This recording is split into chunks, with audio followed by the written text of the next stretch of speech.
झूठ के काफिले के साथ कथित तौर पर गंगोत्री से गंगा का जल लेकर निकली शिवरंजनी तिवारी अब बागेश्वर धाम गढ़ा पहुंच गई हैं।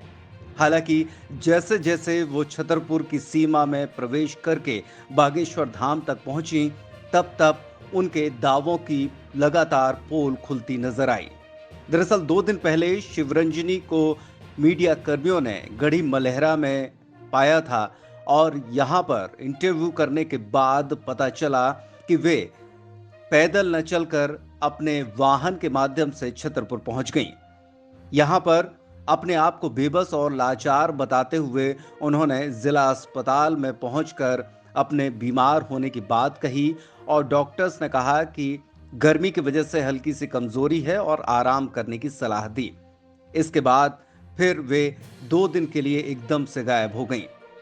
आज जब मीडिया कर्मियों को उनके यहाँ होने का पता चला तो मीडिया कर्मियों ने उनसे तमाम सवाल किए, जिसके बाद वे उन तमाम मुद्दों से नजर बचाती नजर आईं जिसके दावे पूर्व में किए जा रहे थे।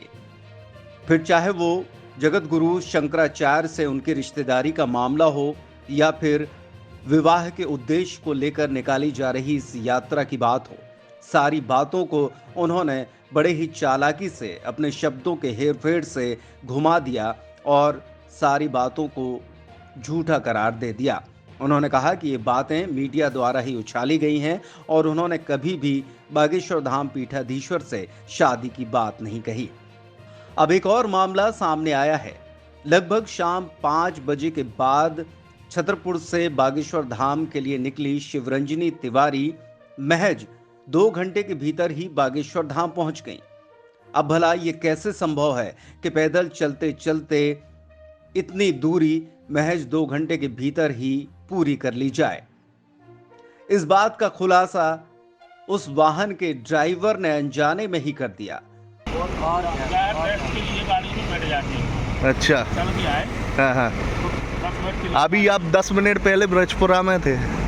10 मिनट पहले ब्रजपुरा में थे। उसने बताया कि जब पैदल चलते चलते शिवरंजनी थक जाती हैं तो वाहन में बैठ जाती हैं।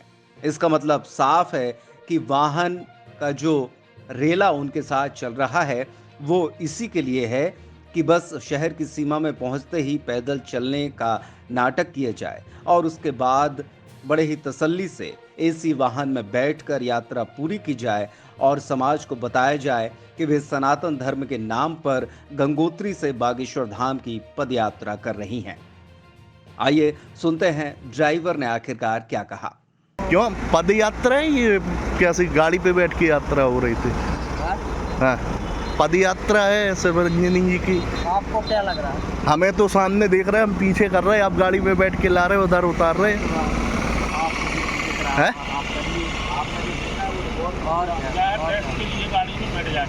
अच्छा, हाँ हाँ। अभी आप 10 मिनट पहले ब्रजपुरा में थे। 10 मिनट पहले ब्रजपुरा में थे। एक दूसरी बात और भी हम आपको बता दें। दरअसल शिवरंजनी का कहना है कि वो सनातन धर्म के लिए सर पर कलश लेकर निकली हैं, लेकिन इनके सर से कलश भी इस दौरान गायब दिखा। कहने को तबीयत खराब होने की बात है, लेकिन साथ ही साथ मीडिया कर्मियों के सवालों से बचने के लिए उन्होंने एक और पैंतरा चला। उन्होंने छतरपुर से निकलते ही मौन व्रत धारण कर लिया। आखिरकार ये मौन व्रत क्यों धारण किया, इसके पहले कोई भी वजह नहीं बताई गई, न ही इस बात की जानकारी दी गई थी कि वे मौन धारण करके बागेश्वर धाम पहुंचेंगी। मीडिया से बचने के लिए उन्होंने ये नया तरीका निकाला और मौन व्रत धारण करके बागेश्वर धाम पहुंच गई। लेकिन इस बीच उनके पैदल चलने की और सर पर कलश रखने की बात यहां पर झूठी साबित हो गई। अब देखना यह है कि बागेश्वर धाम पहुंचने के बाद शिवरंजनी तिवारी क्या गुल खिलाती हैं।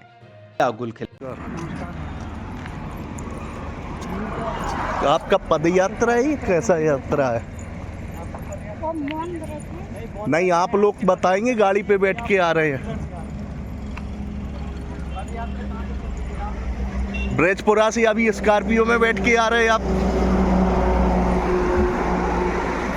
क्यों पद यात्रा है ये कैसी गाड़ी पे बैठ के यात्रा हो रही थी? हाँ, पद यात्रा है शिवरंजनी जी की। आपको क्या लग रहा है? हमें तो सामने देख रहे हैं, हम पीछे कर रहे हैं, आप गाड़ी पे बैठ के ला रहे हो, उधर उतार रहे हैं। हैं?